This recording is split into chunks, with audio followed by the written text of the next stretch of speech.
Hello, everybody, and welcome back. I'm Dippy.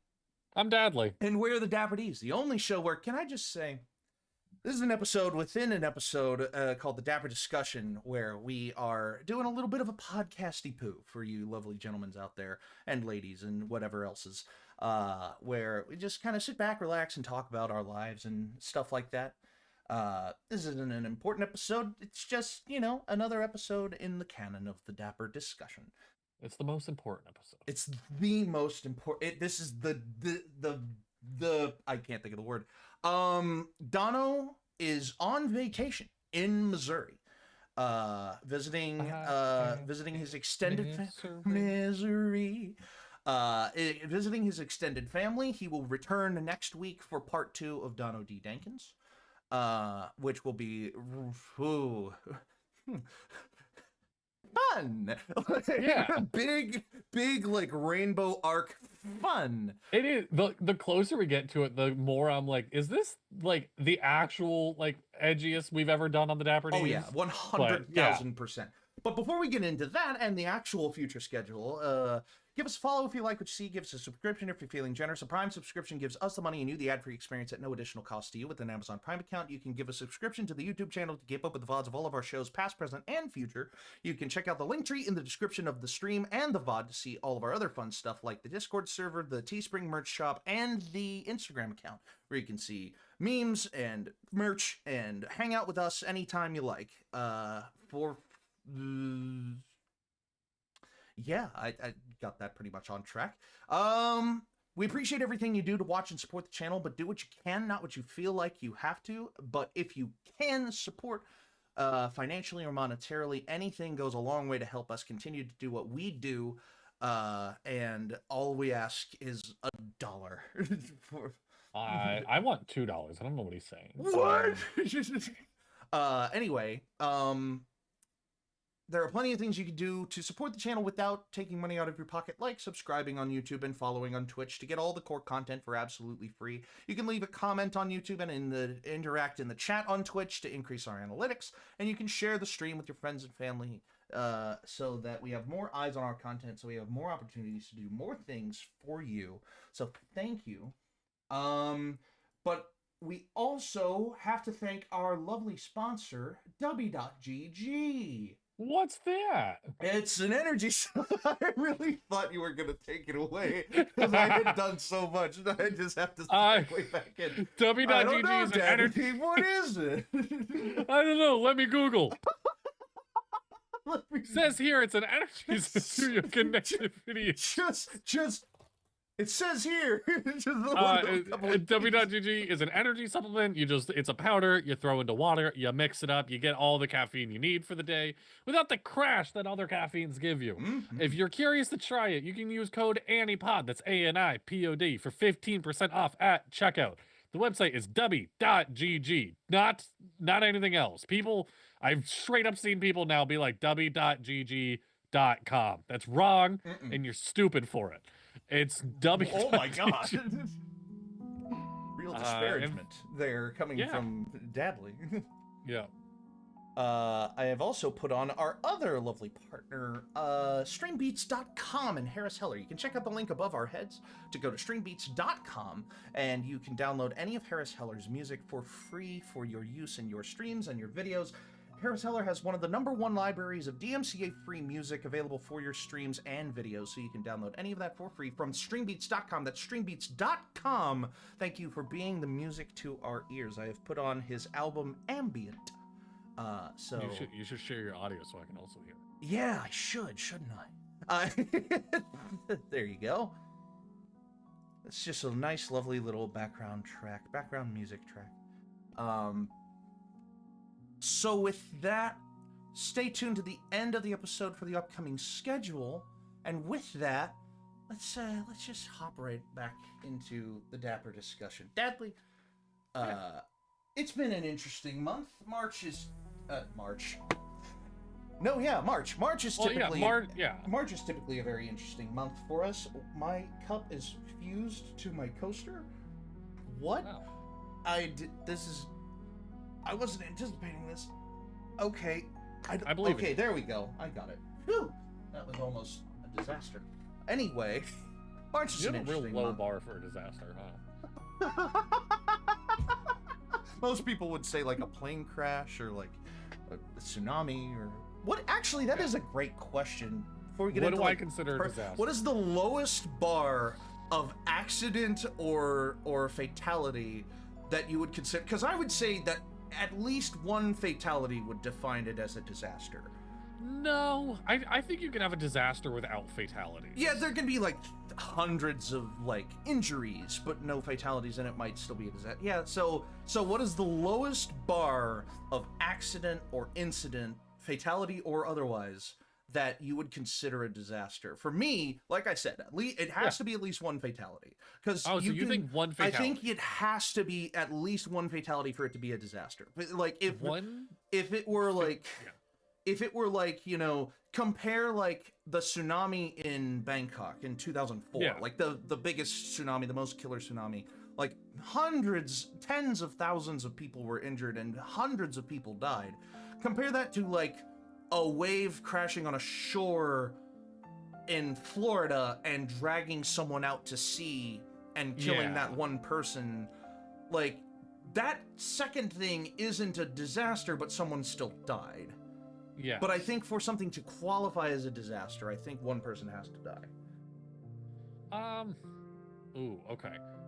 It's one qualifier at the very Right. least. All right. So right off the back, I'm gonna take a very I don't know, cynical approach to this, and like in a not bit way. Like the actual answer is it's less about death itself and more about human years taken, if that makes sense. Like emotional So, like, impact? No, or like not even emotional impact. Like quantifiable. So this is like a flood at an old folks home that killed 20 is less a disaster than like a little league flood that killed 5.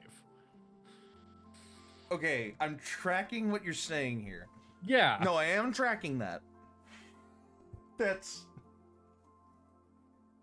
I'm not so certain about the qualifier being amount of human years. Yeah, like I'm trying to think of because a I would better way flip to those in my head.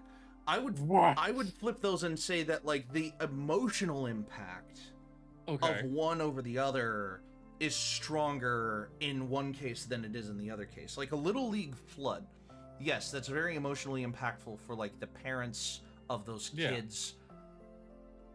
And I think that like it's one of those things that like kids can swim, man. Like, fair. No, that's valid actually. but in an yes. old folks home, it's like those old folks, they really can't help themselves. Like it's one of like I understand, and you know, those old folks have lived longer lives.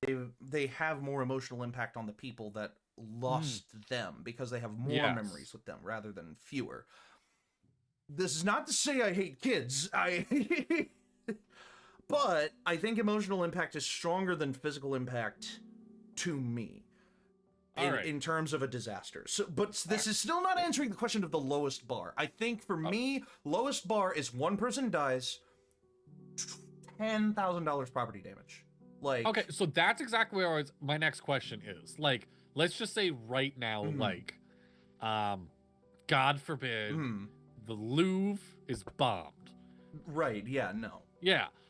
Everyone made it out alive. All the artwork is gone. Nobody will ever see the Mona Lisa and whatnot again. Is that a disaster? It would have to be like 100-fold over the value of one fatality. Okay, that would be a disaster. I think. I think that's my way to get around the baseline fatality marker. If the property value lost is like 10 or 100-fold the value of one human life. Okay. Like, you know, priceless art in the Louvre, or like one airplane, you know, being destroyed. Well, an airplane being destroyed, people are dying. Like, if an airplane is destroyed, people are dying. There's not a question about that. Say, like, the poop cruise. The cruise in the middle of the Mediterranean. Not the Mediterranean, the Caribbean, sorry. The cruise in the middle of the Caribbean that lost power and was stuck adrift, and it was a humanitarian disaster. People were stranded, but nobody died. At least not that I know of. I also don't know. That is a kind of disaster, because that ship, it wasn't scuttled, but if it was scuttled, it would have been like $450 million in today's money. Some ridiculous figure like that. And I don't know. I think like $10,000 property damage and one fatality, or $1 million with no fatalities. Okay. Is a baseline for a disaster for me. I think my lowest is 70 years of human life gone, whether that's a child or like 7 old folks. like 7 old people. Or like, what would be a good, probably like 100 one-of-ones destroyed, if that makes sense. 100 unique artifacts destroyed? 100 unique artifacts are destroyed. Yeah. Okay. Wow, that's a lot. Okay, no, I do get that though, because there are one-of-ones that are like meaningless to everybody except the person that made them. Yeah. Like photographs. That's a great example as well. Like photographs of like your house is flooded. You lose a lot of your personal valuable possessions, but nobody is hurt. Is like that's like emotional value is getting stacked on top with like unique things that are lost, you know. Yeah. Huh. I see that. Yeah. Yeah. Or my coaster getting stuck to my coffee mug. And breaking the coaster or the mug. Yeah. Also, you should see what I sent you on Discord. Oh no. I can't wait for this. Actually, I can. Oh my god, that's perfect. I saw it and I'm like, oh, this is too good. Oh, I love that. I'd put that as a bumper sticker. New merch coming to the merch store. New merch coming to the merch store. Absolutely. 1000% yes. Yeah. So check the merch store for the new merch drop. Anyway. Okay, wait, what's bigger than a disaster or catastrophe? A catastrophe is worse than a disaster. Okay. So there is such a thing as a catastrophic failure, which doesn't put something above a disaster, but it applies to only that one object. Like a fountain pen exploding in your hand is a catastrophic failure of a fountain pen. Okay. But it only applies to that fountain pen. But a catastrophe, a disaster applies to the world, and if a catastrophic failure of the world were to happen as, i.e. a catastrophe, then that's like meteor impacting Earth is like a catastrophe, I think. Ooh, I found, who is this? Who is the CDP? Who are you? CDP? Difference between... Well, I found like a Venn diagram basically of disasters versus catastrophes. Of like, disasters have a probable chance of happening. I see the same thing that you're looking at. It is the Center for Disaster Philanthropy. Philanthropy? The Center for Disaster Philanthropy. Interesting. Yeah, they have a whole thing of disaster versus catastrophe. Normal disasters versus catastrophes. Likelihood. Probable chance of occurrence of a disaster versus possible chance of occurrence. Okay, so something going from like 1 in 10 being probable and being 1 in a million being possible. Yeah. That's a catastrophe. Okay, that makes sense. Disasters often predictable in nature, if not scope, hazards repeat themselves. So like tornadoes. Tornadoes in Tornado Alley, like... Yeah. Versus a catastrophe, rarity breeds unfamiliarity, occurrences infrequent, so preparation and planning focuses on normal disasters. So like the EF5 tornado that hit Moore, Oklahoma in 1999 was a catastrophe because of just how big and powerful it was. So, this is something I find neat. The preparedness. Disaster, you are ready for. Like, you prep for disasters. You don't prep for catastrophes. So rare that preparedness is usually ignored, it won't happen here. So that would be something like Hurricane Helene that happened like 2 years ago that swept across the southeast because people were like, oh, it's just another devastating Florida hurricane. And then it turned upwards and it went through Georgia and South Carolina and North Carolina and parts of Tennessee and was still a hurricane. And everyone was like, holy shit!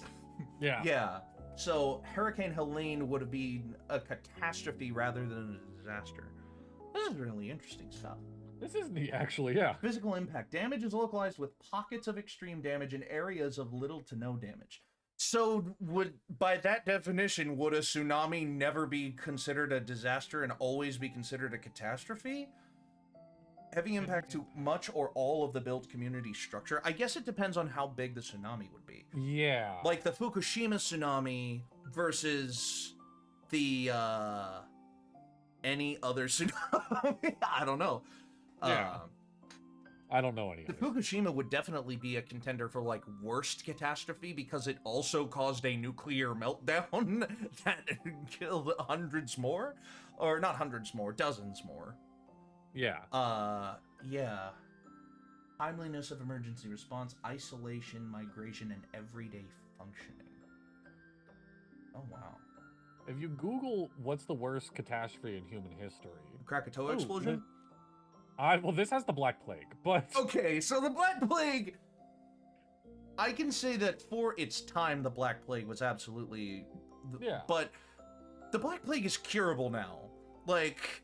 So, just blanketing the Black Plague as the worst catastrophe in human history is narrow-minded to the fact that it could have been stopped if they were more medically advanced than they were back then. If they didn't think mass with a bird beak was going to help.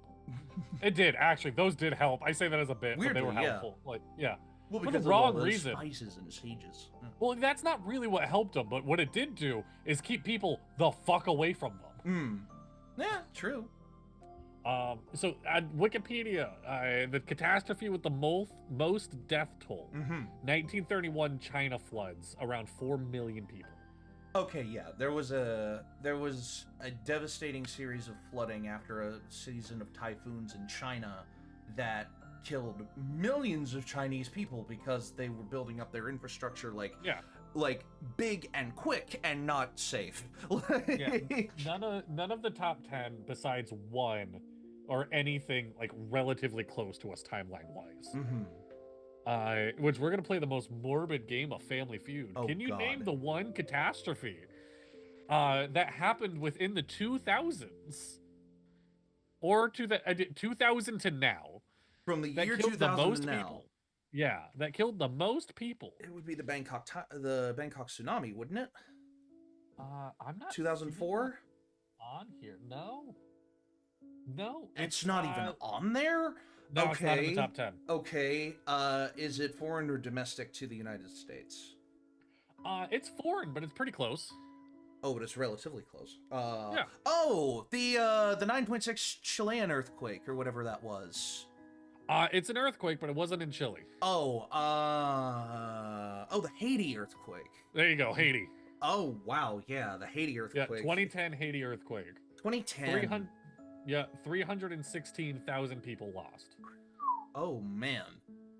Yeah, that had to have sucked. Now, here's another interesting point. Yeah. You think about something like the the Haitian earthquake, and then you think about something that the news decided to focus on for an extended period of time instead, like the Chilean miners stuck in that mine. Is that a bigger is it a bigger catastrophe if it gets news focus, like media focus? So the analytical answer is no. No. But like emotionally, yes. Yeah. Like you do get attacked. Like so that happened when I was in high school, if I remember right. The Chilean miners? Yeah, I think that was like 2009, something like that. Every person in my school lashed on to the fact that one of those miners was like, I just want an MP3 player with all of the Foo Fighters. Oh. Yes, that's all he fucking wanted, was to listen to the Foo Fighters when he was down. Funnily enough, the Chilean miner accident was also in 2010. It was, oh, Jesus Christ. So, the Copiapo mining accident was a rescue effort. Oh my god, wait a minute. That's morbid. On Wikipedia, the 2010 Copiapo mining accident, there's a stub at the beginning. Copiapo mining accident redirects here. For the 2006 accident in the Alex Aguilar mine, see 2006 Copiapo mining accident. Jesus. And that just makes me wonder, it took them 4 years to have another disaster of such magnitude that they were like, oh no. Okay, so the rescue operation, let's see here, hold on. Oh gosh. It has the order in which they were rescued. Oh. How do you figure that one out? You're stuck in a hole with a bunch of people. How do you figure out who's going first? Recorded video footage to be sent up to families on the surface. He had helped to get his brother a job at the mine. He was the first to be rescued according to... There was an official tally. There was an official, like, record being kept by a person who was there. Okay. Is that 51 seconds or 51 minutes? Oh god, that's 51 minutes. Woo. It took... Oh my god. Okay. And were they all rescued?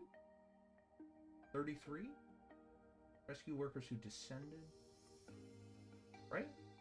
Were all of them...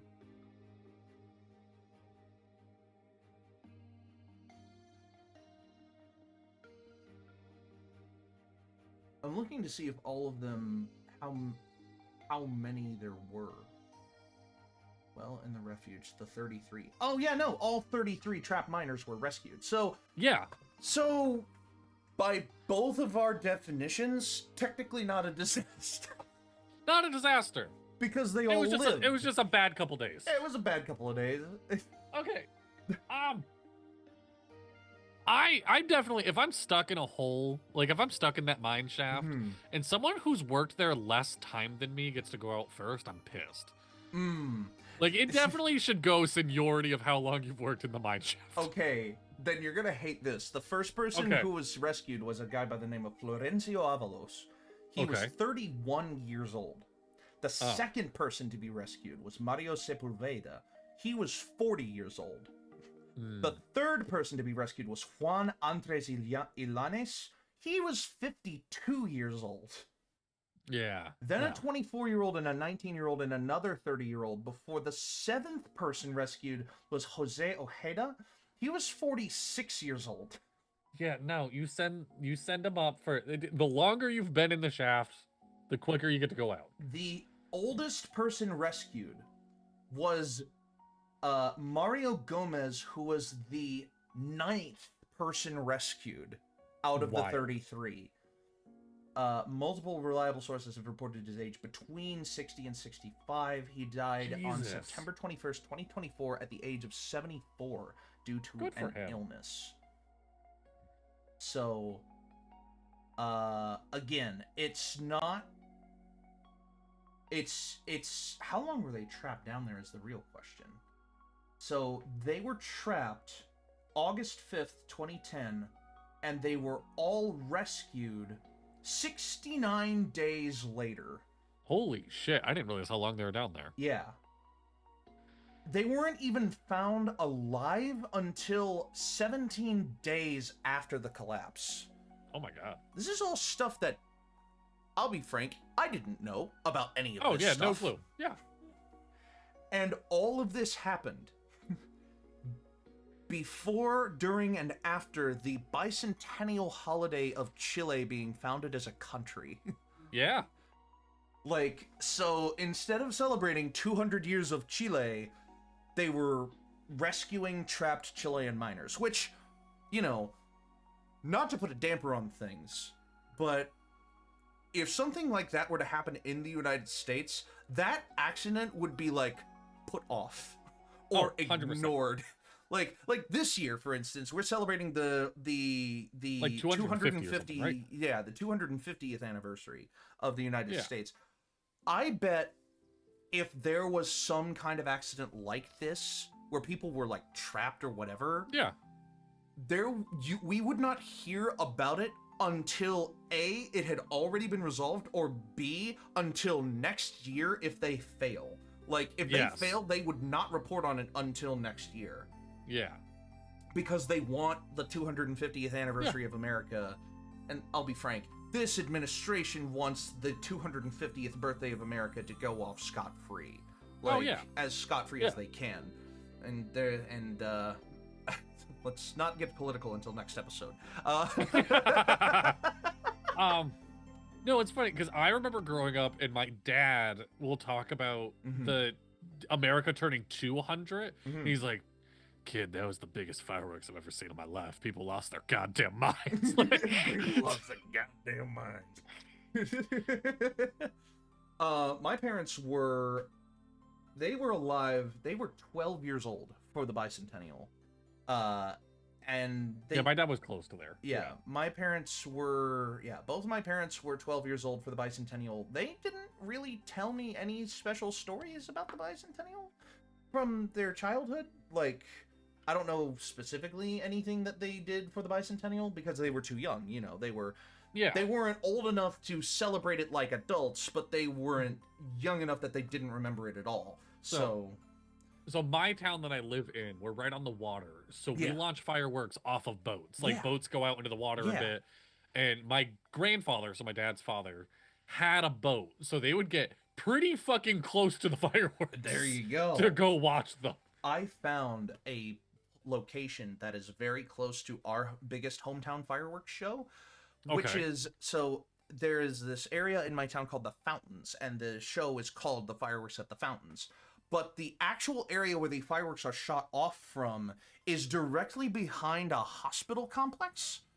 And there, it turns out there is parking available in that hospital complex parking lot that you can then go to the walking and recreational area of this hospital complex, and right across the pond that's there is where they shoot off the fireworks. So you lay back on the grass looking up at the sky, and the fireworks basically shoot right over our heads.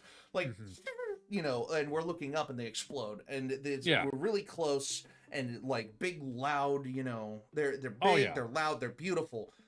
However, cars in that parking lot are subsequently coated in residual firework powder and burnt up soot paper. And I didn't know this until I got back to my car, covered in a thin veneer of gunpowder and, like, you know, and soot. And I was like, so worth it. It really is worth it. And I'm planning on taking both my roommate and my mother. They will visit on the same, you know, my roommate will be with me, obviously, but my mother will visit on the weekend of 4th of July, because the 4th of July falls on a Saturday this year, which is awesome. We're gonna go hard. Yeah, we're gonna do pretty cool things here too. You know, I actually work on Saturdays most of the time, but I will take it off. No, I can't take it off. I'm not allowed to. But my usual shift ends before like 4 o'clock. So, like, I'll still have time in the evening to do things and everything like that. But, like, it's literally a blackout day at Slim's because they're like, nobody's taking off the 4th of July. It's a holiday. Everybody needs to be here. Like, that's fair.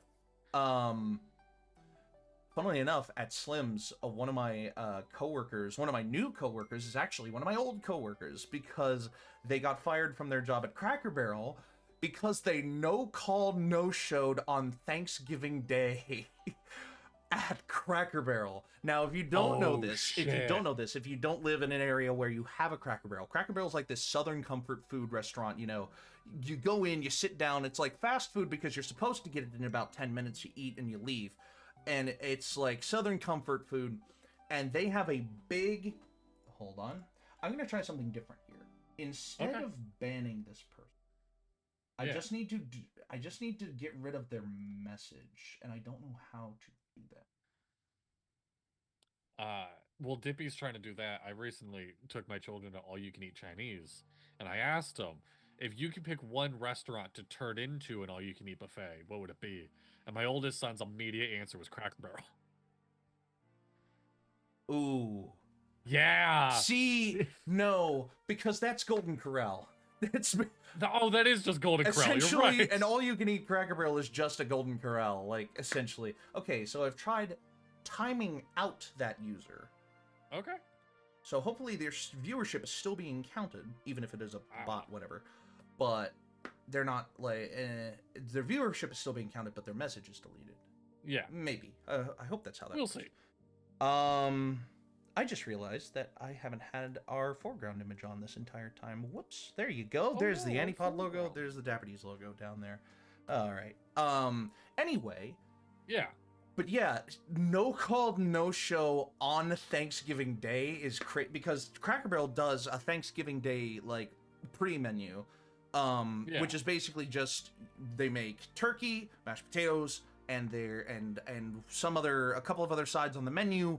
And that's the only thing you are allowed to get because so many people come and go that we don't have time to make anything else. Like, I was there for 2 Thanksgivings at Cracker Barrel, and it was a nut house both times. Yeah. But my new coworker no-showed on Thanksgiving Day and was immediately fired the next day. And it was just like, wow, good for you, I guess. Like, but now they work at my place, so that's really fun. Just Thanksgiving rolls around. Be ready. Yeah. See, that's the thing. I'm glad that I don't work at a food service place that doesn't specially do anything for Thanksgiving now, because Slim Chickens is just like a chicken place. Like, it's just a chicken fast food restaurant. You get chicken tenders, you get chicken sandwiches, you get, you know, that kind of thing. It's like a Chick-fil-A. It's not a Chick-fil-A competitor, but it's like a Chick-fil-A style restaurant. You know, chicken tenders, chicken sandwiches, chicken bites, or chicken wings. Do you want chicken? Would you like chicken or chicken? And we don't do anything for Thanksgiving, which is really nice. Because it just means, people who don't want to cook on Thanksgiving, they go out to eat. And if they go out, sometimes they want to have, you know, the bird. So they come to the bird place, whether that be KFC or in my town, we got a Raising Cane's, which is like a very, like, farther southern tradition, like a Texas and Louisiana tradition. But they have expanded up into to have a test store in Murfreesboro. And guess what else is coming to the Murfreesboro market? What? You would never guess it is a northern chain that is coming to Murfreesboro. So think of stuff around you that has no business being as far south as Tennessee. Connecticut's weird with this shit. I don't have a whole lot. Like, is it a Sonic? We have a lot of Sonics down. Okay. Sonic is like a whole country tradition thing. Yeah, I don't know. There's not a whole lot up here. I don't have a Wawa near me. But Wawa is like West Coast. No, Wawa's like northeast. Is it? Northeast and west. It's like northeast corridor and west coast. The closer to Canada you get, the more likely you are to get a Wawa. Okay, that might be it. Yeah. But yeah, we're getting a Wawa, which is crazy because it's such an out of left field thing. I would have genuinely thought we would have gotten a Hess gas station before we got a Wawa gas station. And it makes no sense unless you come from either of those regions. Hess Gas is a gas station from the southeast, like Florida and Georgia and that kind of place. And Hess, they do a special thing every Christmas. They release a toy truck. And my family collected them because we went down to my grandparents for Thanksgiving in Florida for 16 years. Yeah. So I'm on their website right now. It looks like Wawa is specifically just Pennsylvania and New Jersey. Yeah, Pennsylvania and New Jersey. Yeah. Okay. Which is why I thought wild. Yeah, it's up near you. Yeah, it's not out. I mean, kind of. Yeah. Near. Yeah. I don't associate with New Jersey. Right. Right. But yeah, we're getting a Wawa. Cool. Which is wild because again, it's only a Pennsylvania, New Jersey thing. Yeah. But so many markets are expanding that, Nashville and surrounding suburbs are getting test beds for other businesses from around the country. Like, we got a Whataburger. Murfreesboro was the first place outside of Texas to get a Whataburger. And Murfreesboro was the first place it was the first location. Lebanon and Murfreesboro were the first two locations outside of California to get an In-N-Out burger. Oh, hell yeah. So, one thing we need to do is we need to go to the fast food tier list again, and I need to update my fast food tier list rankings because there are so many things that were on there that I couldn't try because they were regional that are suddenly coming to me, and I'm trying them and I'm rating them. Like, all right, I looked up what are the stable New England fast food chains because I'm like, we don't have a whole lot. We have 2. This list says 3, but I don't fucking count Dunkin'. You can get Dunkin' anywhere now. Yeah. Well, but it started up in Boston. Trust me. Yeah, it started here. Friendlies? Specifically Friendlies with a drive-through is very New England. And then AEW. A&W. A&W. Like they have their own company? fast food. They have their fast food they have their own place. fast food. Yeah. I had an A&W root beer place in the place where I originally went to church in Savannah, Tennessee. That's crazy. Huh. Anything else on this list? Honeydew Donuts? Sure. Yeah. They're fine. They suck, actually. But yeah. Murfreesboro, New England's Nashville and not Murfreesboro are becoming like a melting pot of businesses around, all of the chains that you've heard about are probably coming to Murfreesboro or Nashville at some point, which is wild because now you can get Whataburger, In-N-Out, and McDonald's in the same trip, and you don't have to travel more than 50 miles. Like, what fast food do you just never want to pay for again? Like, you get one of those black cards that you can just walk in, get your food for free. Evil. Yeah. Oh God. Because my first thought is Subway. I'll be real. Subway feels like a safe bet. Oh God. Ew. Really? No. Oh, I love Subway. No. And there's enough Their quality has variety. gone so far down. I haven't gotten Subway in years. I'll say that. Yeah. Quality of Subway has gone way down the tubes. Now, if I could have a black card to any restaurant, any chain restaurant. Yeah. I'm not gonna go with the obvious answer and say Slim's because I work there. I'm not gonna say that.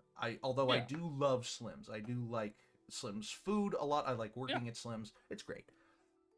Would I want a black card there? Maybe, but I want to choose something a little more original than that. Yeah. Just because of how expensive they are, maybe Chipotle. Like Ooh, a Chipotle's not Chipotle black Chipotle card. is expensive. A Chipotle yeah. black card would be really, really nice. It would save a lot of money, Yeah. and it would be like, yeah, I would go to Chipotle basically every day if I had a Chipotle. I'm trying to think card. of somewhere that also does breakfast though. Maybe. Ooh, that also. Like Burger King's not a bad bet. Like just Burger King, it's stable. Well, if you want a place that does breakfast and other things like that, then I would pick Sonic. Because Sonic's breakfast burritos are really, really good. Also pretty good. And yeah. they have like the good sandwiches and chicken strips and stuff like that. It's a nice place. I've enjoyed Sonic since I was like 6 years old. Like I've only gotten it once. Really? Yeah. That's crazy. Like numerous times since the age of 6, only one time in an entire life. Like that kind of thing is wild to me.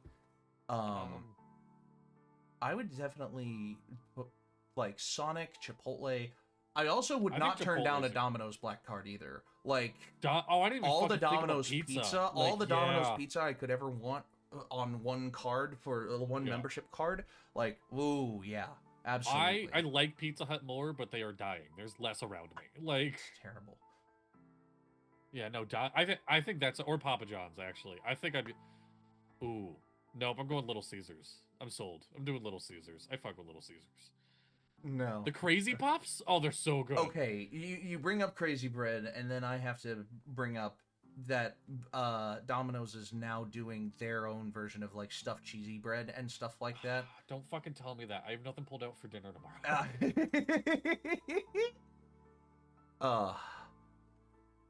So that's all some pretty good stuff.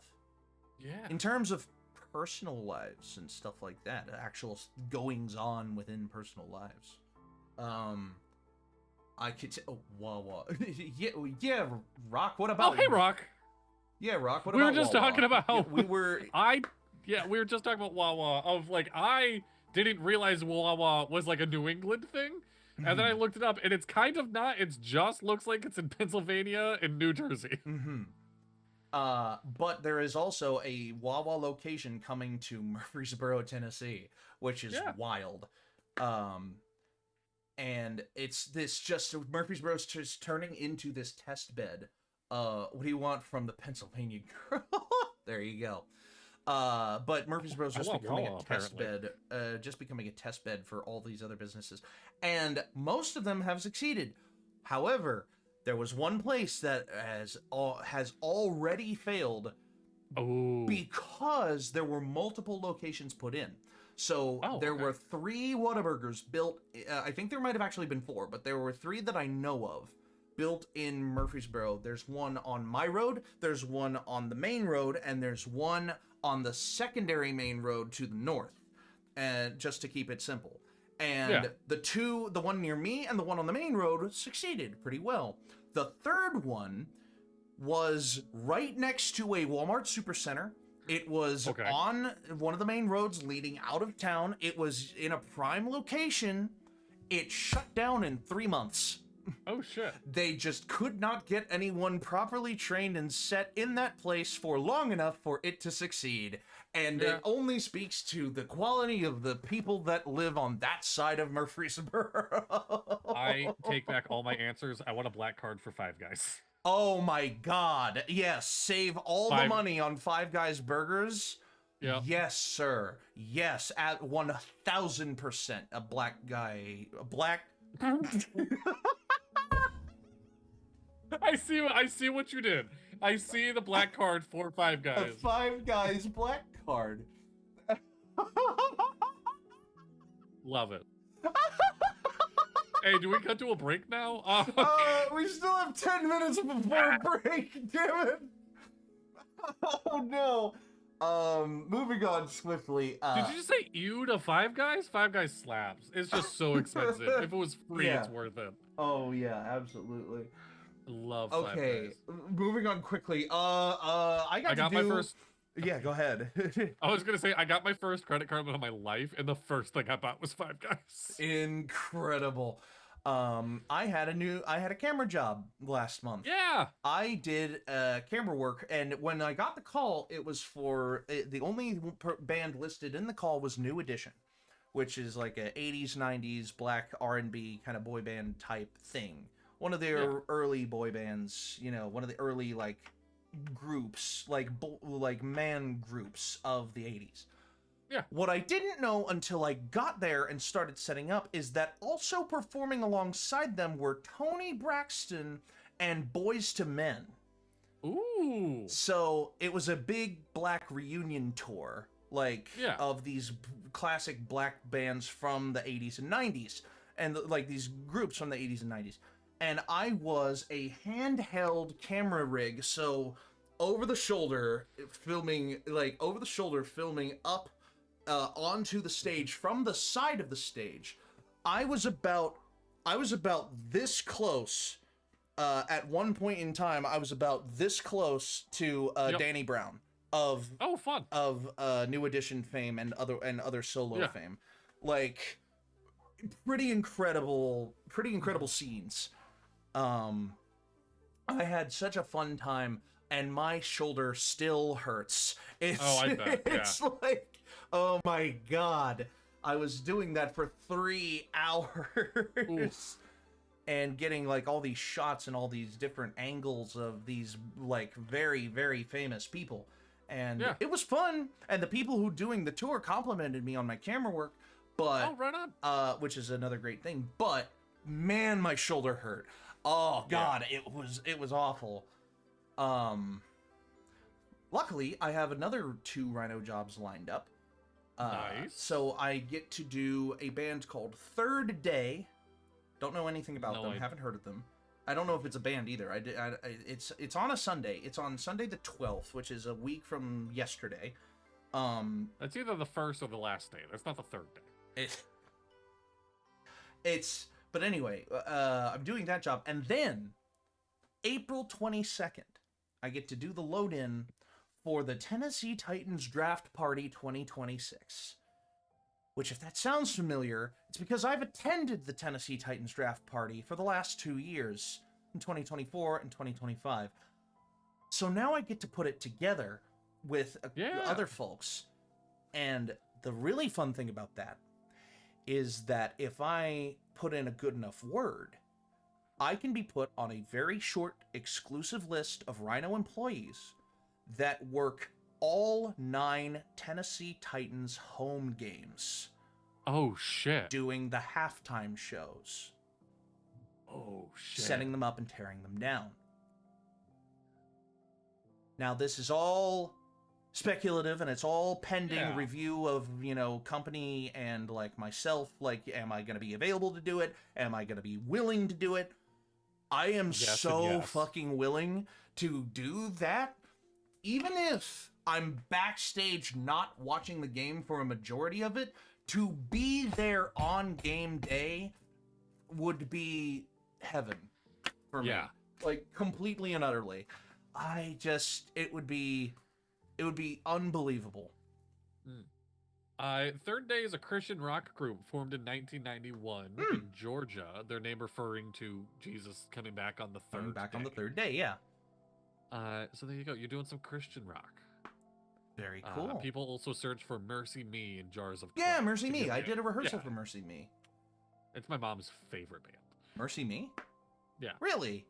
Yep. Her all-time favorite band. Yeah. I guess they made a movie, and now they're making a sequel. Something like that. And she's super excited. Cool. I don't know. So, lots of exciting stuff coming up in my life. And, if I get a resume submitted to a contact that I have from my church, there is a company near me called Ovation Productions, which are a live event production design firm. And if I were to get a job with them, it would be full-time working from home. Oh, hell yeah. That would be really, really cool. So I have to get that updated soon. And I have to do my taxes soon. Like You haven't done your taxes no, yet? I haven't done my taxes. I'm so afraid of doing them Oh, I did because the them last 2 years that I've done them, I've had to pay a large amount of money, and I don't want to pay a large amount of money again. That's fair. I get a large amount of money back. I'm so sorry. You fucker. Anyway, so yeah, that's kind of fun stuff. Exciting I don't news. have a whole lot going on near me. I got spring break next week, and my children will not be in town, so I'm just going to a bunch of DIY punk shows. There you go. I've been out of the scene for a very long time, and I'm taking the opportunity of like, I just want to see what it's like nowadays. So the Connecticut music scene, I'm gonna go off for a hot second because the Connecticut music scene really is the bands that made a little bit of enough money to leave Boston or New York and trying to get publicity. That's what's happening. Connecticut doesn't grow its own music very often, unless your name is Michael Bolton. I think Michael Bolton is literally the most famous musician out of Connecticut. And we'll talk more about Connecticut music on the other side of this break. Don't go anywhere. We'll be right back after this.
And welcome back. I'm Dippy. I'm Dadley. We were about to flub the re-intro. All right. I was talking about Connecticut music. Yes. Yeah, no, so I've been out of the Connecticut music scene for a long time. I want to get back into it. It seems like keeping my ear to the ground of still wanting to keep up with a lot of the bands is the Connecticut scene at the moment is very queer and punk, which fuck yes. Back when I was in the scene, so for context, I was in I floated in a couple bands, never did a whole lot, and then I became friends with a band named Shed Life that I started kind of working with them, kind of just around to lend a hand where needed, to the point where we were throwing concerts out of a storage locker. Not a storage locker, a storage unit. Which was a blast. Oh my god, I miss those days so much. so I'm very excited to take this opportunity, kind of just like meet the new bands. I don't have any off the top of my head that I'm going to. I keep Mm. seeing TikToks, I'll be real, of like, hey, we're like, there's a local punk show going on. I'm like, cool, I'm there. Mm. Back when I was more into it, like Shed Life, Always Grounded is making moves right now, Mm. which makes me laugh. And the lead singer is a guy named JD who also does independent wrestling. Incredible. And Something Young is like much more soulful in the scene right now, and Mm. phenomenal voice. Um, I'm super excited to like kind of just get my feet back on the ground. And that being said, I'm probably gonna spend 6 hours and do my hair into Liberty Spikes, because why the fuck not? What are Liberty Spikes? Just unicorn horns everywhere. Oh. Oh, there you go. Yeah. Um, yeah, so we'll see. I don't have. Oh, and there's a 90s party going on a club near me, which nobody fucking wants to go to. And I might just go by myself. Hey, you do you, man. Besides that, like, I don't have a whole lot going on. I'm still, like, in the steps of getting back into college, which is scary and exciting. Really? Yes. Yeah, I want to get my teaching degree still. So I gotta do that. A valid, I'm based... a valid and noble goal. Yes. Yeah, like right now I'm very bothered that like I'm doing all the work of a teacher's assistant, but because I don't have the college credits, I don't get paid as a teacher's assistant. Oh no. So just trying to fix that. Yeah, no, my life, I've said it before, my life gets very boring over the winter. It's the summer that I actually get to go do things. Connecticut gets cold and boring when there's snow on the ground. I'm very happy that spring is coming. Like, Well, along those same kind of lines, my roommate has been registered and accepted for his trade school classes that he wanted to go to. So he is going to get GI Bill benefits for his time in the Army, which means that his half of rent will be covered at the first of the month every month while he's going to school. Pretty much immediately, like, and then he'll still have money left over to, do other bills of his and other things of his. Yeah. And he's going to get a bunch of IT certifications because in the Army he was an IT spec. Okay. So he is going to get the certification so that he can work with cybersecurity, servers, and cloud computing, and that kind of thing like that. Basically to just say, hey, I know what I'm doing when it comes to computers. Yeah. And it's really awesome because I'm so proud of him for wanting to do that and, continuing down a line where his career can improve, kind of like I've been trying to go down, the line of getting into a company that I can do video and that kind of thing. And overall, it's really just kind of fun to hear that these things are kind of, and now to hear you say that you want to go back as well is just a nice little twinge in the heartstrings for me. Like, oh, absolutely. Oh, my friends, they're doing so much to further themselves. I'm so proud. Without getting too mushy and whatnot, so when I was in middle school is when I kind of had the idea of like, I want to be a teacher one day. And part of that is just because I had amazing teachers. And then I hit high school and I had more amazing teachers. I've talked probably at length about my teachers on past Dapper D's episodes, but there's one in particular, Kip Kotzen. He was my mentor mentee, and he was the shit. I was a freshman, and the first time I met him, he's like, hey, the first day of mentor mentee is just summer reading. So here's your paper. You're going to write down what summer reading you did. And I looked at him as a dumb teenager, and I was just like, I just didn't fucking do it, so I'm not going to do this paper. And he looked at me, he said, okay, and he walked away. Years later, and talking to him in adulthood, he's like, I sat back in my chair, and I was so proud that a student didn't bullshit me. He didn't sit there and lie on that paper or pretend to do it. He's like, I was so happy to meet a student that looked at me and said, I didn't do it, so I'm not going to do it. Well, there you go. So it was like that immediate interaction, and me and him, like, I spent the next 4 years with him as my mentor, and he was a great guy. And now I work at a school, and I see this is the year I'm really seeing the effects that I have had in the school. Of this is oh man, I'll fucking cry talking about this right now. This is the first year that I'm watching 8th graders leave that I saw enter the school. This is the first year I've seen these students come in as scared 5th graders, because middle school is 5th grade in my district for some reason. Yeah, it's 5th grade is middle school for me as well. Okay, so that's like weird. Like we grew up weird then, because that's not the case. Most places 6th grade, other places even just 7th and 8th. But 6th grade is normal. See, it was kind of like 5th grade was a transitional year from elementary to middle school, but it was placed in the middle school section of my schoolhouse. Like, so, yeah, I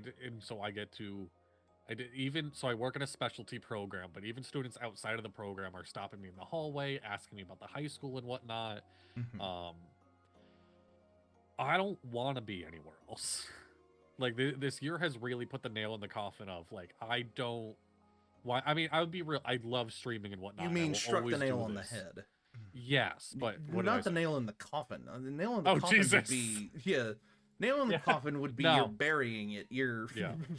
I bury me in this school. I never want to leave this school ever. I feels like I really found something that I want to be doing, which is not the case. I've bounced a lot of jobs in my life. And then, so on top of that, this is the first year. So my boss, the woman who runs the program, who's also like at this point one of my best friends, was out for a week. That has never happened while I worked here before. Oh no! And that entire week, everyone stopped and looked at me and said, "Okay, what do we do?" And I had but I'm also like the one there with the most experience, and I know the kids better than anyone else. And so what it boiled down to is I got to kind of play teacher for a week. That was my job. And it was the most stressful and hard week I think I've ever worked in my life. Like, for context of my last job was working a nuclear power plant where we would have a thing called shutdowns, where for 2 months we would turn off a reactor and clean it. I would do 12 and a half days, 6 days in a row for 2 months straight. I was more tired after pretending to be a teacher for a week. And then even at the end of that, I wanted to do it again. As much as I love my boss, there was a little part of me that's like, if you need a couple more days, take it. Like, so, no, I'm very dead set. Right. See, there's like, I would be the person that wants to be. I'm on the verge of tears, and you're pulling Wikipedia right now. I am pouring my heart out, and you're like, by the way. I fully heard you. And appreciate your story and where you're coming from, but that's the funniest thing that's happened, and I can't even say it on Twitch. You can. I think you can say that on Twitch. I'm not going to. Okay, you don't want to risk it. That's fine. But no, I hear where you're coming from, because there was a point in my life where I thought I could also be a teacher. And that point was like, I would love to be a college professor, because in my schooling experience, my teachers from the time I was in kindergarten to the time I was in 12th grade were very hit or miss. Like, I love all of my teachers, but some of them could have eaten a fucking sandwich. You know what I mean? Like, they could have like laid back, and they could have been more like, I'm a teacher rather than being I'm an instructor. Yes. Yeah. There were a few people like that I would have, like, just calm the fuck down. And I got the really good experience with professors and teachers when I went to college. I had Doc, who was my thesis mentor, but was also my screenwriting professor, and he had written a series of like humorous books about 911 calls, like humorous 911 calls and humorous court cases, and he was a writer on SNL. Like, oh shit, yeah. Like, he was a really great dude, and I wanted to be able to teach a class like he taught, and I've gone on and off about thinking about, okay, well, if I were to teach a college course, then it would be this and this and this, and it would be the college course that I would want to teach, if I could teach any college course, like it were my syllabus, my curriculum, my everything, whatever, would be cinematic appreciation. Okay. And it would simply be, over the course of this semester, keep a movie diary like I have kept. Like, you keep this movie diary, you will turn in this movie diary at the end of the year, and it is 90% of your grade. But whatever you put in this movie diary, it's like, so one semester, 9 weeks, right? Yeah. Probably, it would end up being like 50 movies. Maybe. 15 or 50? Am I thinking about a semester wrong? It's 3 months. Yeah, 3 months. Yeah, so 50 movies. No, I'm just trying to clarify. 50 or 15? 50. 50. Okay, all right. 50 movies. Yeah. So that's, over the course of 3 months is 90 days. So 50 movies is like a movie every other day, which is about what I want to accomplish with my movie diary most of the time. So you watch 50 movies and you keep track of the director. How do I have my movie diary set up? You keep track of the title of the movie, the year it came out, the name of the director, the name of for my case, it's the name of the cinematographer, because cinematography is what I want to do. But it would be, keep track of one other position of interest in your video and film journey. Like, what do you want to be? The art director? Do you want to be the second camera? Do you want to be... Keep track of one position that interests you. Then, then you give your score. It can be whatever score. It could be all 100s. It doesn't matter. As long as you have a score. And then Rotten Tomatoes score. Have you seen the movie before? Was it recommended to you by somebody? Have you seen the movie before? Did you enjoy watching it? Did someone recommend it to you? Is it in the National Film Registry? Is it in the Criterion Collection? Because that's what I keep track of. I would say maybe get rid of a couple of those last things, like NFR. NFR is important because the NFR, the National Film Registry, is the Library of Congress has selected these movies to be preserved ad infinitum. Yes. There will always be a copy of this movie available from the National Film Registry for you to watch and enjoy, even if all other physical media, all other digital media burns to the ground. The National Film Registry will have these movies available. And, like, it's something that I thought of, like, halfway through my first movie diary, or maybe even halfway through my second movie diary, of just, like, National Film Registry, what is that? And then I looked it up and I saw... Did you know that this most recent induction into the National Film Registry had 25 movies are inducted every year, and the most recent class inducted The Truman Show and The Grand Budapest Hotel? Cool. Okay. But yet The Truman Show had not been in the NFR until this year. Okay. Which is like... And then, to celebrate that, I watched The Truman Show. Love The Truman Show. It should have been in a lot earlier than it got in. Like, oh, absolutely. It was a very, very, very important movie, in my opinion. Because there was a twinge in my head afterwards of, is my life The Truman Show? And looked around, and then my buddy Chris, who recommended it to me and watched it with me, well, my roommate, who watched it with me and recommended it to me, looked at me and went, freaky movie, right? And then he, like, smiled, and then he went, like, and just, like, you... I have a buddy that I will totally admit smokes so much weed, and also loves The Truman Show. And whenever we're on hikes, and he, will find, like, look under this rock or something like that, I will slowly start being like, he found the camera. He found it. What do I do? Just to see what he does. Because he'll free. What? Like, no. Gaslight your friends. Gaslight your friends. Life advice. My life advice was actually going to be something similar, but yeah. What? No. So I'm looking at the 2025 ads, because they don't have 2026 yet for the National Film Registry. Philadelphia is one I'm also very surprised. Yes. Was not added by now. Yes. Let's see, what else we got? Inception, fine. I actually am not that big of a fan of Inception. The older I get, the less I like it. Okay. I really liked it because I'm not 100% sure if most people can say this. I understood Inception after the first go round, after the first time I watched it. Okay. I got it. I thought I did, and now the internet makes me think I didn't. His totem. Okay, spoilers for Inception. Spoilers for Inception. Yeah. When did Inception come out? 2010. All right. Wow. It's been 16 years. Big year.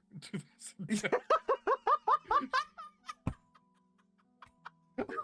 Haitian earthquake, Chilean miners, Inception. Inception. No, his totem was never the top, right? It was his wedding ring. Like, his totem to know if he was in a dream or not was never the top. I think that's a fan theory.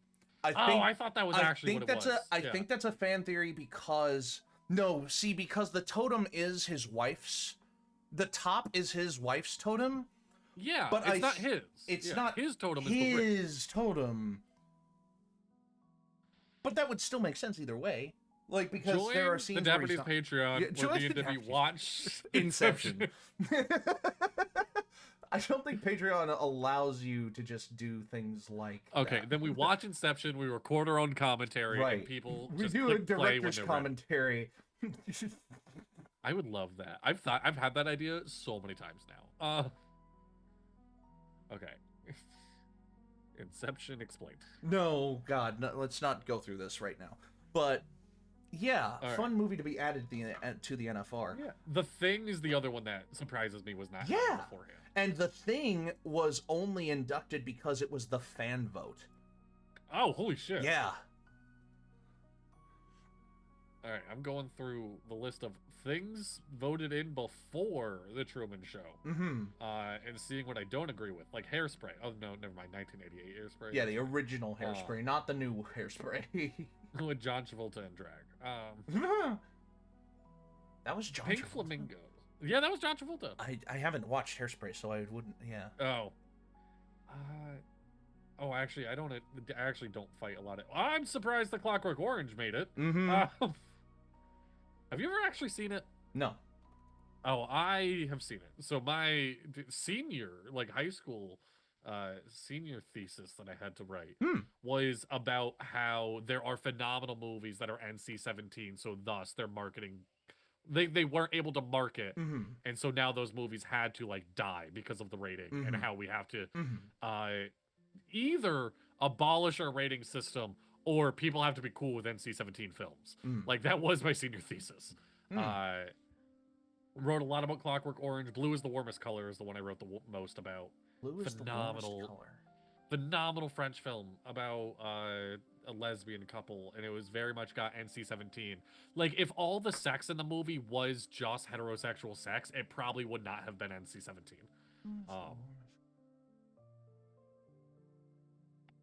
Yeah, from 2013. I didn't realize that. Yes. So I graduated high school 2014. So it was very fresh in my brain. Sure. Yeah. But not highly recommended. Wait, this was rated NC-17? Yep.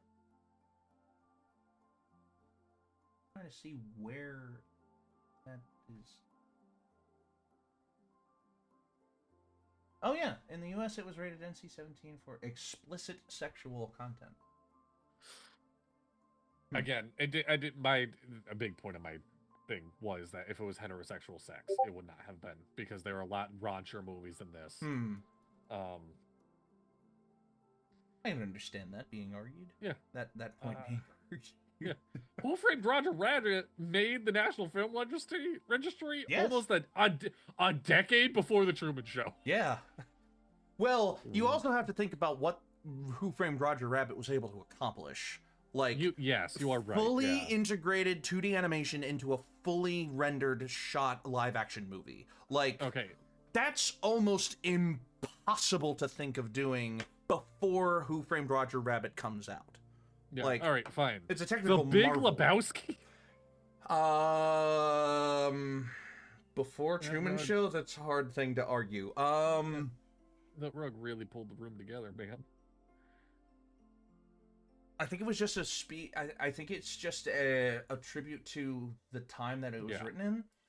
This That's is the only thing I can think of. Tune in to future Dapper D's episodes where it's me spitting out movie titles and DP has to guess if they came in before or after the last movie title into the National Film Registry. Oh, there you go.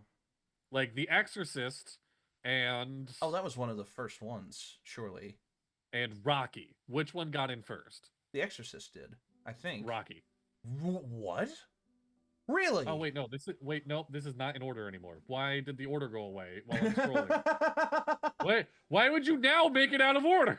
Yeah, you look up the National Film Registry on Wikipedia, and it'll have a more collated list for you. The Exorcist was 1973. Rocky was 1976. No, okay, no, that's when they were made. When were they inducted into the NFR? Oh, I'm so stupid.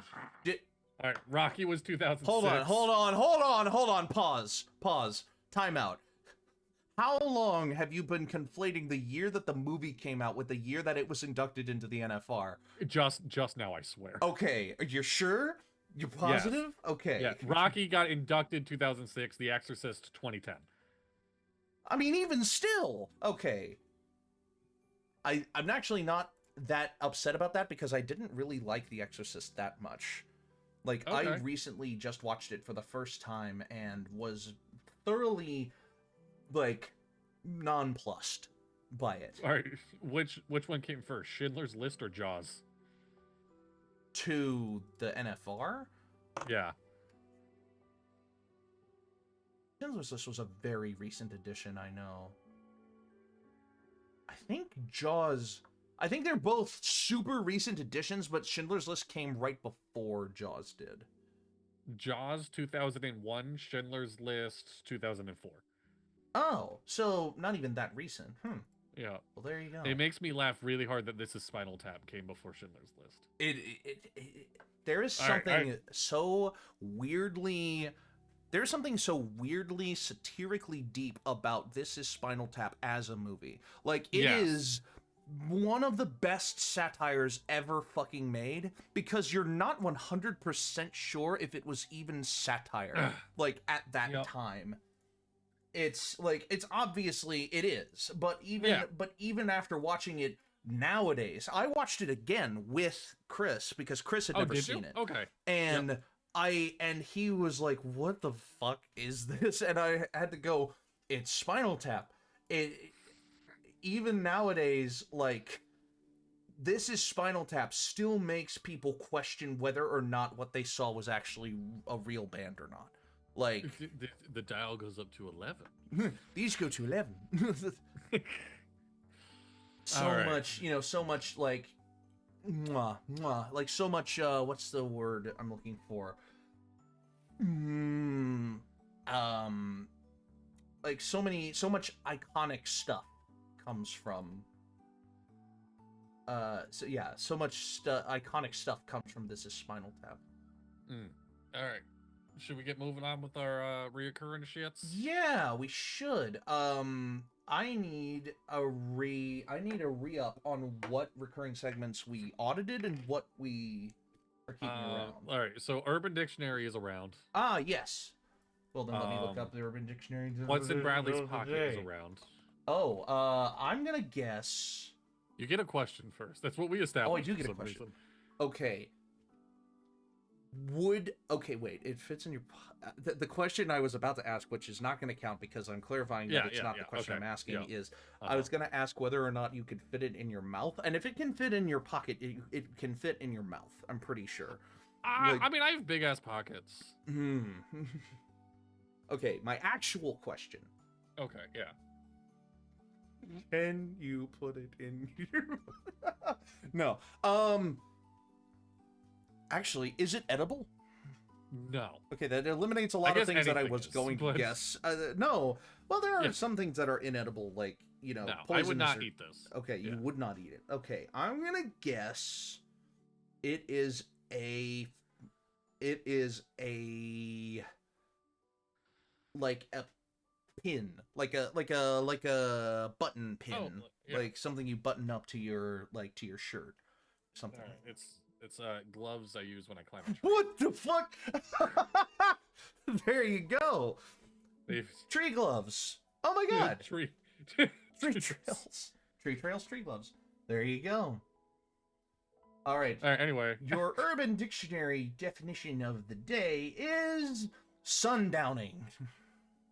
That's like a real thing. Why is this an Urban It is a real thing, but what is the definition? It's the you lose cognitive ability at night. Correct. Sundowning is a term used to describe a decline in cognitive abilities towards the late afternoon or evening, a common pattern in senile dementia. Yeah, that's just sad. So it's just what? I said it's just sad. It is sad. Okay, another Urban Dictionary definition of the day: party pocket. Oh, that's when I put drugs up my butt. Surprisingly, not far off, but like. Oh, not far off. Okay. Not far off. You're in the same kind of camp. Is this like when girls are at the club and they're like, "I'll pay for the drink," and then all of a sudden there's a credit card coming out of their boob?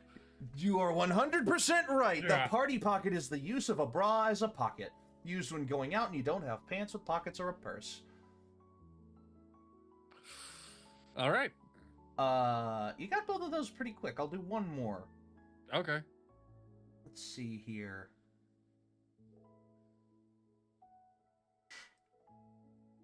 Wait. Okay, I can't do any of those. I can do this one, though. Strategic absence. Is this like when you take like a Friday or a Monday off to get a long weekend? Again, same kind of territory, but not Okay. not specifically the wording you've used. Absence. This is when you work with your best friend and you know that they took a day off, so you call in sick that day. Similar, but Okay. not the wording that is used here. All right. This is strategic absence is Mhm. when I put drugs up my butt. Strategic absence. It sounds like a cologne. It sounds like you put water in a cologne bottle and then sold it as cologne.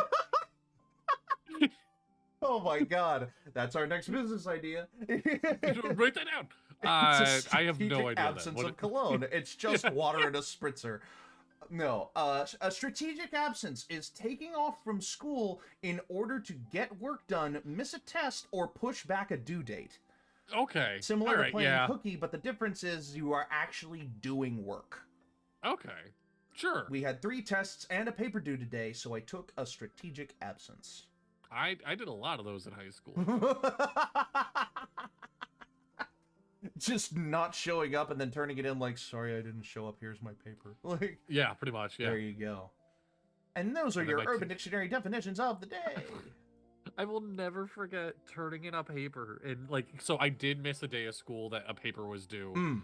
And then it was like I had like that class every other day. So I missed like a Thursday and then I didn't have that class on Friday and then it was the weekend. And then it was like I show up on Monday and I'm like, here's my paper. And the teacher's looking at me like, you could have emailed me. Like you could have just sent it in an email on Thursday. No. Oh. And I'm like, fuck you. Fuck. That doesn't count. Oh, All right. fuck. What else are we doing? We're doing Blind ranking? Yeah, we got a blind ranking to do of something. Oh, and 90 sure. seconds of NASCAR? Yes, which you have. Let me. I have rollover seconds, don't I? I don't remember what Google Doc I put that in. Oh, no. All right, what doc is this? Welcome to my new favorite game show. What doc is this? What doc is Where this? I just click everything that's untitled. What doc is this? What wonderful doc. That's the foreword for the D100 book. Nice. That I need to title. Yeah, I have no idea. Oh, deal breakers? I think I had something like 2 rollover seconds. You do. All right, I found it right here. You found it? 2 rollover ticket seconds. 2. Yes. So I have 92 seconds of NASCAR. Yes. If you want to get that timer set up. All right, let me. And I'll be frank. Gonna be a lot of time saved. All right. I'm gonna have a lot of rollover seconds. All right, well, you're going. Oh, I'm already going? Shit. Oh, God, I wanted to pull up my thing. So since the last 90 seconds of NASCAR, we had 3 NASCAR races, Phoenix, Las Vegas, and Darlington, and they were all kind of boring. There were a lot of, back and forths about who would win. Would Tyler Reddick keep up his winning streak? And he didn't keep up his winning streak, but he did become the 3rd NASCAR driver in history to win 4 of the first 6 races in a season. Oh gosh, it's just that he was interrupted in between by Christopher Bell winning at Phoenix and by Denny Hamlin winning at Las Vegas. And the only really notable thing is that Alex Bowman has been battling vertigo, so he has been substituted out in the last 3 he will be substituted out for a total of 5 races by other drivers, primarily Justin Allgaier and Anthony Alfredo. 35 seconds. There you go. Right on. Yeah, not a lot of interesting NASCAR stuff happening recently. I've been more interested in the lead up to the NFL draft. I'm going to the NFL draft party again in Tennessee like I've done for the last 2 years. And apparently my boss from work is also going. My general manager at Slim Chickens, his name is Sean, he's going as well. So I'm going to try to meet up with him, for lack of a better way to put it. I'll meet up with him. My roommate should hopefully be going with me as well, and I have a buddy from Rhino who will also go with me, if I can get into contact with him again before it happens, just making sure that we're the same schedule, same point, same deal, that kind of thing. So I'm going to have a lot of friends at the Titans draft party this year, hopefully. Yeah, I love that. Because Sean is one of the best managers I've ever had, like, ever, period. He's great. Alrighty. All right. I don't remember the blind ranking if I'm doing it or you're doing it. I mean, I've been doing them. I'm okay to keep doing them.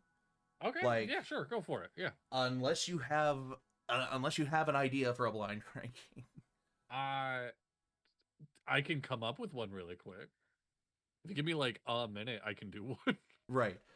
I have kind of been formulating one, which is your blind ranking superpowers at their absolute worst case scenario form. So like it activates at an inopportune time, or it's super weak, or it doesn't do what it says on the tin, that kind of thing. Superpowers in their absolute worst state. And keep in mind, some superpowers in their absolute worst state still do exactly what they say they do. Just for like, so your blind ranking is you're going to rank 10 superpowers that have been 10 cursed superpowers. And we can talk about what the absolute worst state of a superpower is, but you don't hear the next one until we've discussed it and put it somewhere on the list. Do you want to hear what my pitch was going to be really quick? What? I was going to say blind rank these cartoon characters about how much you would want to be trapped in an elevator with. Cartoon characters you would want to be trapped in an elevator with? Yeah. It's tempting.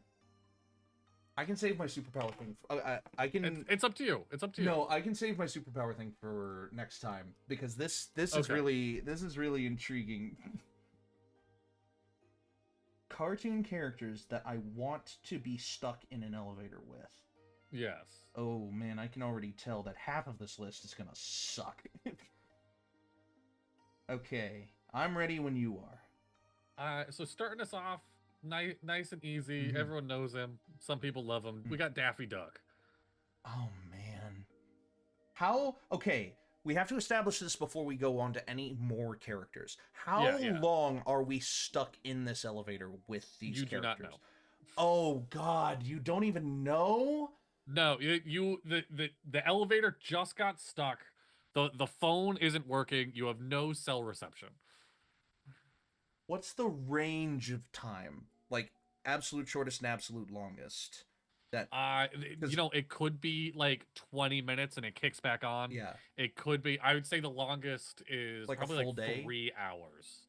I was gonna say even like after 3 hours, I think you're getting 3 hours. Like realistically. Okay, so anywhere from 20 minutes to 3 hours with any of the following characters, and the first one is Daffy fucking Duck.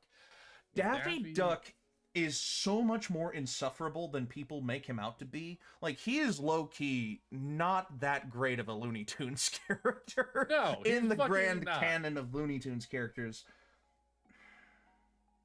But he's a lot better than some other options out there. I hate to be the boring Joe, but putting Daffy Duck at 6 feels like the safe option here to me. Because you could be a lot better than Daffy Duck, but you could be a lot worse. Yeah. Next up, we got Zuko from Avatar: The Last Airbender. Pre-book 3 or post-book 3? We'll say post. We'll say at the end. Okay, that's fine. That's fine. I would actually be pretty chill with being stuck in an elevator with Zuko. It's just he can't bend fire in the elevator or bad things happen. Yeah. Which is why I asked pre or post, because post he has a little more control over that. I'm gonna put Zuko at 3. I think he would be a chill dude to like talk to, be stuck in an elevator with. Like, you could do a lot worse than Zuko. Like Daffy Duck, for instance. Yeah, up next we have Courage the Cowardly Dog. Very low maintenance. Very, well, no. Low maintenance and high annoyance are two separate, like, mutually exclusive things. Courage is very, very prone to freaking out. It would suck for the first 5 minutes, for sure. But I think I would be a good enough dog person to calm Courage down after like 5 or 10 minutes. And then it doesn't matter how long we're stuck in that elevator for. Courage would be a nice guy to kind of hang out in that elevator. It's just that first 10 minutes that's going to suck. I'm going to put him at 4. Okay. All right, that's valid.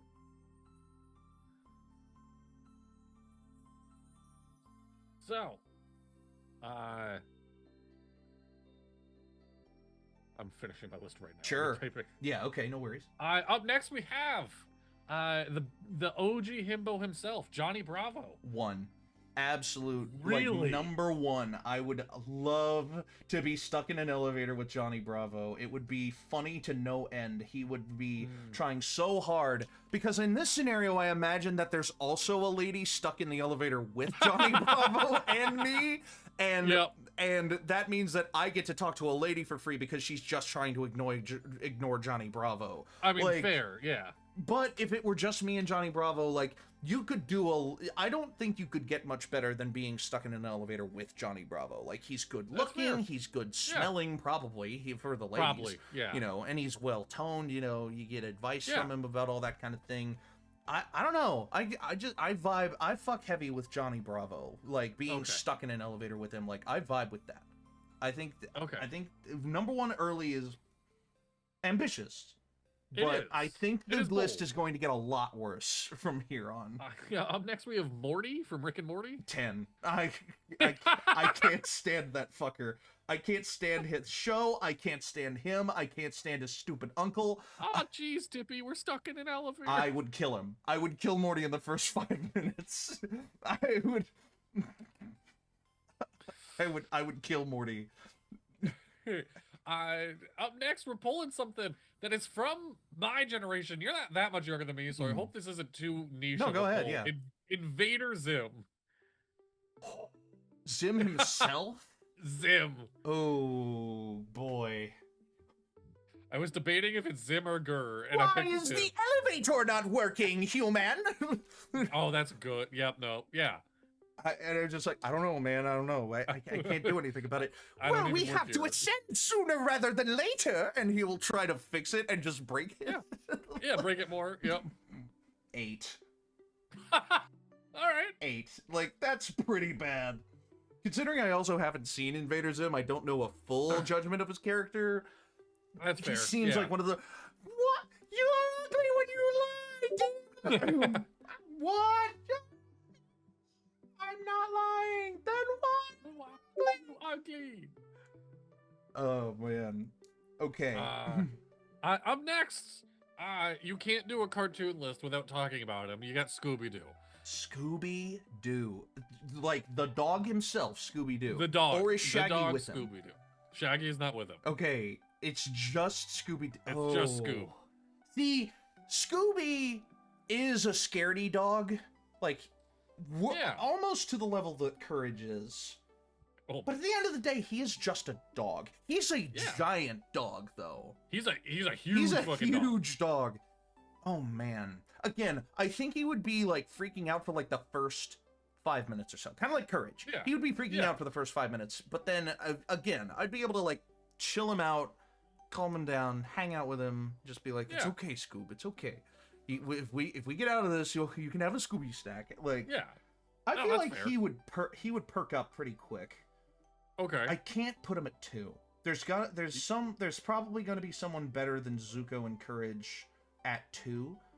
Okay. I can put him at 5. I'm gonna put Scooby-Doo at 5. I think All right. Scooby-Doo that feels like a safe 5. Yeah. might freak out a little more than Courage, might be harder to handle because he's bigger than Courage, you know. I think 5 is a safe place to put him. Up next, we have what I consider like the OG cartoon man, Popeye. Oh boy. Yeah, where do we put Popeye on this? I have 2, 7, and 9. 2, 7, and 9. Okay. There, you can't.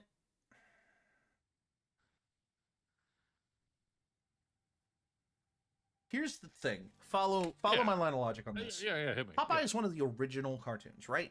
You know, Olive Oil, Bluto, whatever, you know, one of the original cartoons. For the time period that he came out in, he has to smell so fucking bad. Oh, that's such a good point. Do you All that know what spinach. I mean? Like spinach, He has especially spinach with in his pocket right spinach. now. Exactly. Okay, if he has a spinach, we can get out faster because he can just, you know, That's also cartoon fair, bend the elevator out of shape and we can escape faster. Yeah. But man, if we're strictly just stuck in an elevator together, Yeah. Popeye would be insufferable. You're not wrong. Like the smell and like the speech and I can't even have good conversation with Popeye because he would just be like like I can put him at 7 because I think there are plenty of worse options than Popeye. So I have 2 and 9 left. Up next, we have who is sincerely my favorite cartoon character ever made, Nigel Thornberry. Oh no! Oh my god! Who I want to stress, I love Nigel Thornberry. I don't want to be in an elevator with him. God, Nigel Thornberry? I have 2 and 9. Nigel Thornberry would have been in the bottom half of my list regardless, but not 9. I can't seem to see out of my right eye, dude. I don't mean to alarm you, dearest, but I've lost the sight in one eye. Remove your hat, dear.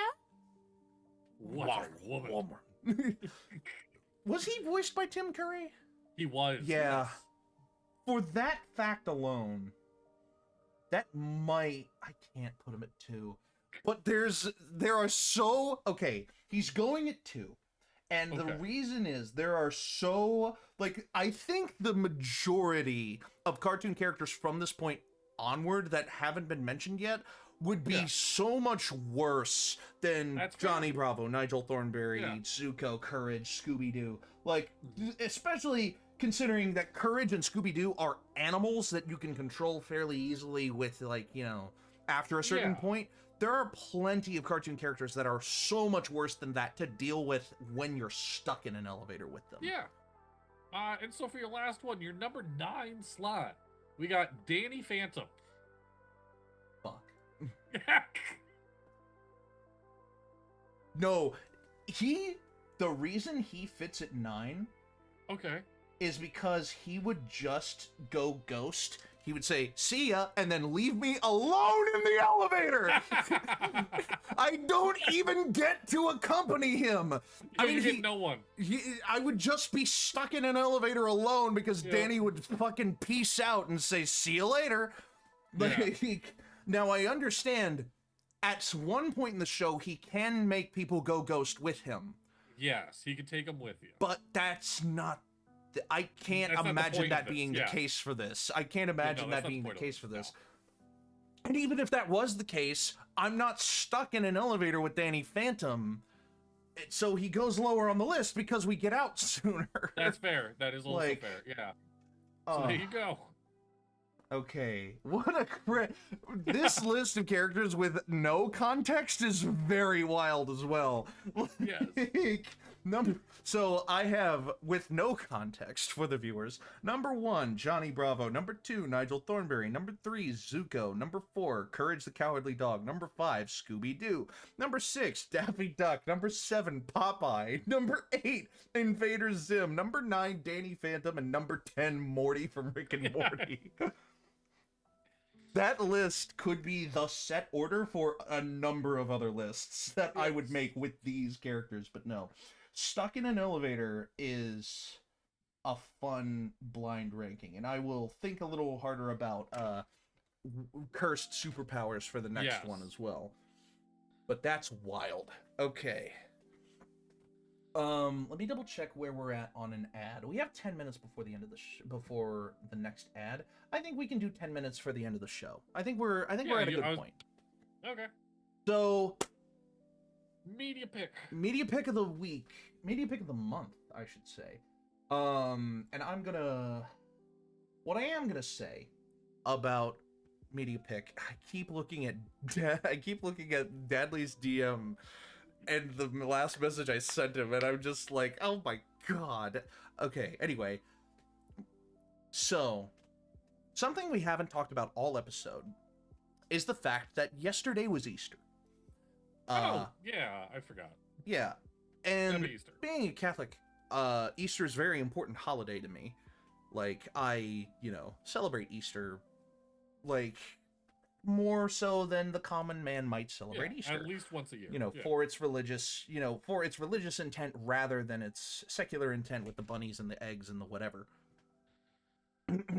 But a tradition of mine on Easter, and of my family's, is to watch Mel Gibson's The Passion of the Christ. Oh, okay. Which is a film made in 2004 that depicts its titular situation, the Passion of the Christ. And the Passion of the Christ is basically a colloquial name and a theological name for the last 12 hours of Jesus's life. Yeah. And so this movie portrays the last 12 hours of Jesus's life, all the way up to and including his death on the cross. It is a brutal, brutal movie. There are scenes of flesh being torn from bone in this movie, of Jesus being scourged at the pillar and being nailed to a cross. Like, it's all portrayed here. And for that reason, a lot of rating sites and non-religious viewers and critics give it a much lower score. The Rotten Tomatoes ratings of The Passion of the Christ are they are 50% critic, 81% audience. Okay. But my personal score for The Passion of the Christ is a 98. Because of my context, because of, the things that surround it. And I want to recommend The Passion of the Christ to people. Okay. But it is so hard to find The Passion of the Christ anywhere because of how brutal it is, because of its subject matter, and because a lot of people who aren't religious, aren't Christian, just don't care. Because it's, a very Christian movie, it's a very religious movie about a primary figure of a religion that they either don't agree with, or they actively that they don't care about or actively disagree with. Yes. But I would still, to any one person who is a Christian, who is by any means a Christian, I think you need to watch The Passion of the Christ at least once. I'm not saying make a tradition out of it if you're a Christian, or if you're a heavily practicing Christian, to make a tradition out of it, maybe. But if you are some form of Christian, even if you're agnostic thinking about Christianity, watch The Passion of the Christ at least once. Because so much about the death of Jesus is so important to the message of Christianity, which is that John 3:16, for God so loved the world that he sent his only son to bear the burden of man's sin and to guarantee them life and life eternal with him. That kind of thing. Yeah.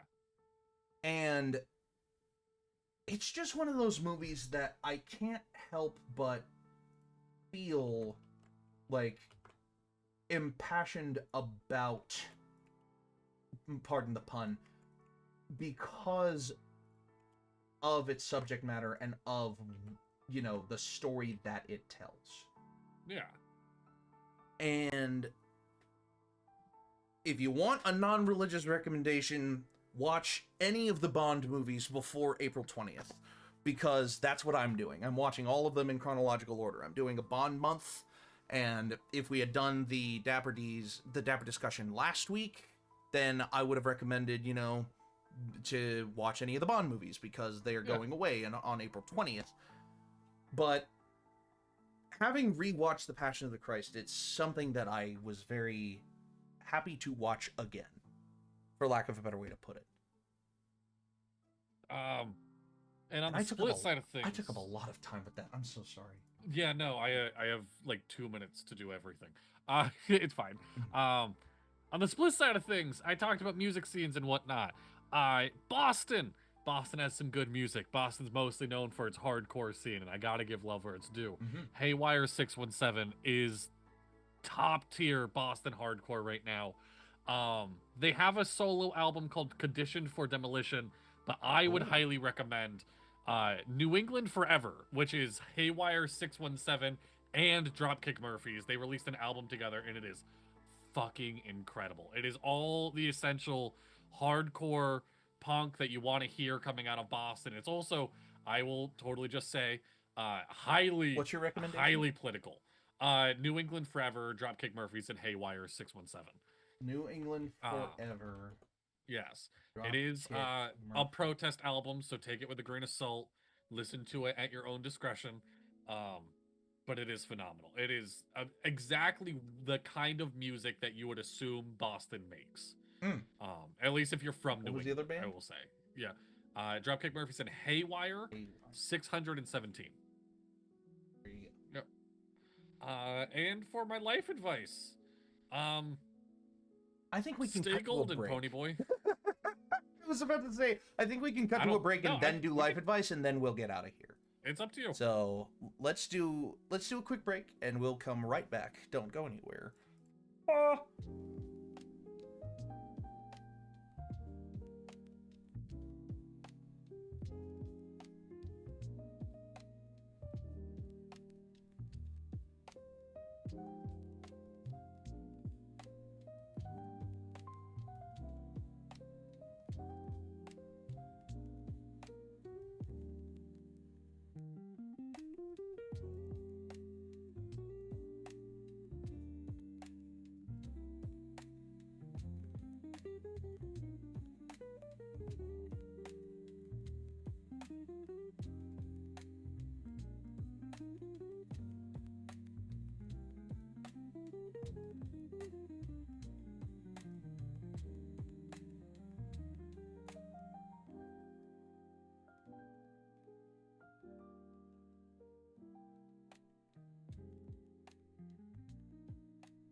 And welcome back. I'm Dippy.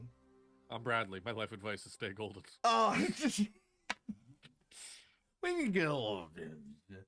No, actually my real life advice is like, just it's getting warm out. At least in New England, some people may live places that are warm all the time, and I'm jealous, and that's fine. No, but it's getting warm out. I know it doesn't feel like it. Humans photosynthesize.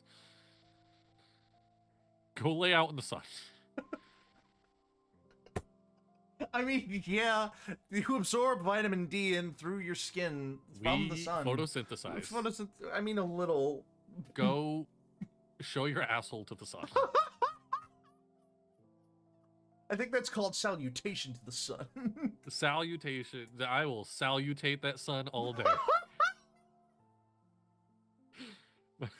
This divulged so fast. My life advice, show your butthole to the sun. Tomorrow.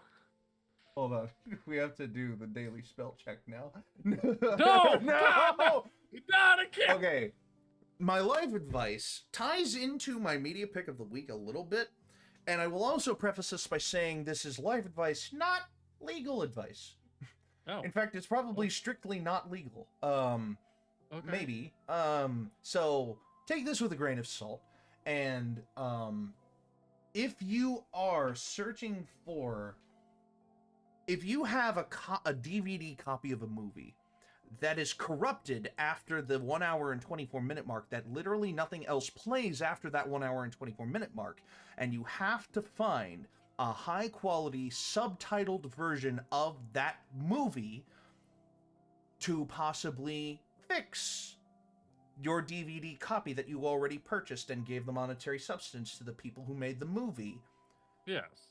And you can't find it on a legally archival website like archive.org, or a copy on a website such as YouTube, which has many archivists also uploading work so that it is not lost to the annals of history. Yeah. One place that you can try is Russian Google, aka Yandex, Yandex, because Russia has very lax copyright laws and will often have on its platforms longer versions, if not full versions, of movies that you can find on Russian websites, such as OK.ru. And OK.ru also supports subtitle tracks. Ooh. So if you have to repair a DVD copy of a movie that you bought legally with your own money and supported the artist, Yes. then you can go to Russian Google and possibly subsequently OK.ru, and you might be able to find someone who has lovingly uploaded the file for you to repair your copy with. Wink, wink, nudge, nudge, say no more, say no more. I mean, I was digging around for solutions to this problem for about an hour before I landed on Russian Google and a subsequent Russian video streaming service called OK.ru. And because OK.ru and Yandex fall within the Russian purview of the law, technically, you don't break a law by visiting and subsequently using their services. So, if you want an alternative piece of life advice, Twitch, then brush your teeth. Yeah, really quick before we go, have I talked? So I've talked before about how I love the movie We're All Gonna Die. It was made by the people at Rocket Jump and do Dungeons and Daddies. Have I talked to you what they did about piracy? I think you did, yeah. Yeah, they just hopped on the piracy website and uploaded the perfect digital version of their film because they were like, it's gonna get pirated regardless. We want people to watch the version that they're walking away and still saying good things about, not complaining of the quality, which I think is so fucking clever. I'm gonna be honest. Yeah, it really is. Yeah. So that's our life advice and our media picks covered. Upcoming schedule. I'm gonna be perfectly honest here. We have been recovering from a little bit of burnout. Yeah. And we have all been very busy over kind of like the end of Dapper D season 4. The Dapper Ds themselves, we've kind of been recuperating and all over the place. So we missed last week, but next week we are going to have part 2 of Dono D. Dankins Learns More About Himself, and it's gonna be a little bit more spicy. We're gonna get into weeds. Yeah, really into the weeds. And aside from that episode, there is no guarantee about when any of our next shows will come out. Yeah, I mean, we want to talk about doing Crossroads again. We want to talk about when we're going to do Straw and Coffee again. And we want to talk about when we're doing Inquisition again, because on my end, Inquisition is going to conflict with a couple of jobs and things that I have lined up. And other people's availability on Friday. So Inquisition might take a very, very short break. No longer than any other oops, we missed an episode, we have to come back next week break. Yeah. I'm looking at my schedule right now and I don't know about this Friday. Yeah. And that's on my end. And on my end of playing Straw and Coffee last week was basically I'm not playing Straw and Coffee because fucking work sucked. I mean, it worked out because Stealthy ended up not having their equipment set up. Stealthy's equipment wasn't set up, so we're in a transitional period of our lives that is just we're getting back to a new state of normalcy, or our previous state of normalcy. Yeah. That we were used to but left and then are coming back to, that kind of thing. So, as far as we are concerned, the next guaranteed episode is next week. We're doing Dapper D's again, and Donna should be back for that one as well. But outside of that, just keep your ear to the ground, follow our socials, follow the fan Discord, and we will have more information for you on when the next episodes will come out. And we'll post the new episodes when they are ready. Yeah. We'll run the new episodes when we are ready. Yes. And in the meantime, I've been Dad. And I've been Dippy. Your adventure matters. We can say all of that, right? And roll for initiative. And stay dapper. Goodbye. Bye. You forgot the joke that was set up at the beginning, which was... I did. I totally forgot. I was like, what the fuck are you talking about?